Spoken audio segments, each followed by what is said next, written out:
Hey guys, kayak udah lama nih ya kita nggak nge-review laptop ROG dan pasti juga kalian udah pada kangen kan? Makanya hari ini kita mau coba review model yang paling affordable dari lineup ROG Strix, yaitu Asus ROG GL553 VD. Sekilas, laptop ini kurang lebih adalah GL552 yang dari desain language dirombak biar mirip sama seri ROG Strix papan atas macam GL502 dan GL702. Dimensi dan beratnya juga mirip, ditambah sentuhan yang flashy dan lebih menarik, contohnya strip warna oranye dan logo mata di cover ini. Bisa nyala lagi. Nggak habis di situ, kita disambut dengan finishing plastik yang oke dan sebuah keyboard RGB full size yang bikin laptop ini makin meriah. Keyboard RGB ini jelas merupakan nilai plus kalau dibandingin MSI GL62M dan Acer VX15 yang udah kita review sebelumnya. Oh iya, beda sama Acer yang jual mahal nama Predator, sekarang Asus malah jual murah nama ROG Strix di laptop ini, di mana logo Asus nggak kelihatan dimanapun, kecuali di sini. Sama seperti laptop-laptop lain di kelasnya, GL553 punya layar Full HD IPS 15 inci yang cukup terang dengan kontras serta akurasi warna yang oke. Ya, walaupun nggak setinggi MSI GL62M. Kualitas layar ini sangat acceptable dan solid, kecuali dari sisi build quality front panel aluminiumnya yang kayaknya perlu sedikit dipertanyakan. Untuk kelengkapan port, ada slot SD card di depan, terus satu port USB 2.0, DVD drive, dan Kensington lock di sebelah kanan. Di sebelah kiri, ada charging port, exhaust port, LAN port, HDMI, 2 USB 3.0, 1 USB 3.1 Type-C, dan audio jack. Yang gue agak sayangkan dari desain GL553 adalah baterainya yang non-user removable, beda sama GL552.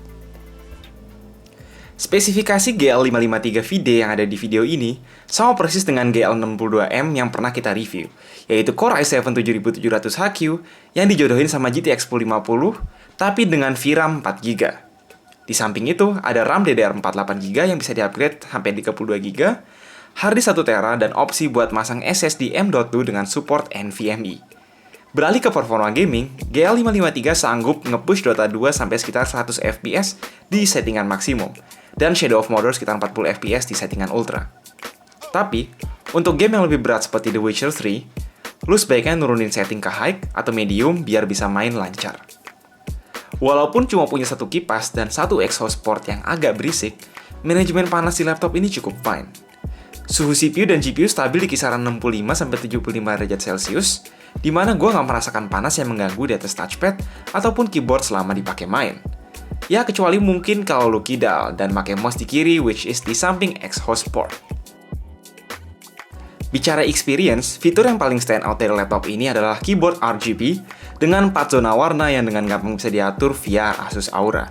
Ngetik pun enak karena nggak berisik dan spasi antara tombolnya juga comfortable, dengan catatan perlu agak hati-hati kalau lagi menggunakan numpad karena sebelahan sama tombol power dan ROG button.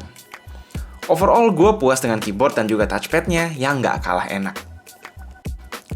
Nah, berhubung di base model ini kita cuma dapat harddisk 5400 RPM, gue saranin kalian buat segera beli SSD M.2 atau beli versi 16 juta yang udah ada SSD-nya dan juga RAM 16GB. Karena jujur, bottleneck di sisi storage itu sama sekali nggak enak. Oh iya, untuk penggunaan ringan, laptop ini kuat sampai sekitar 4 jam dan juga nggak nyampe sejam buat gaming. Kalau kelemahan Acer VX15 kemarin ada di kualitas layar, GL553 lemah di kualitas speaker.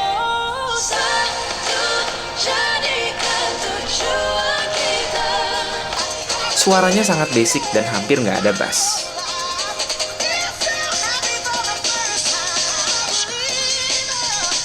Come on Asus, you can do a better job.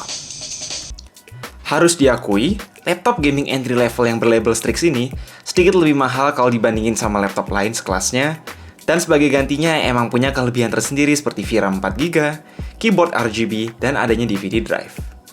Walau demikian, menurut gue laptop ini tetap siap menjadi laptop ROG favorit di generasi ini, terusin perjuangan GL552 sebagai laptop ROG sejuta umat.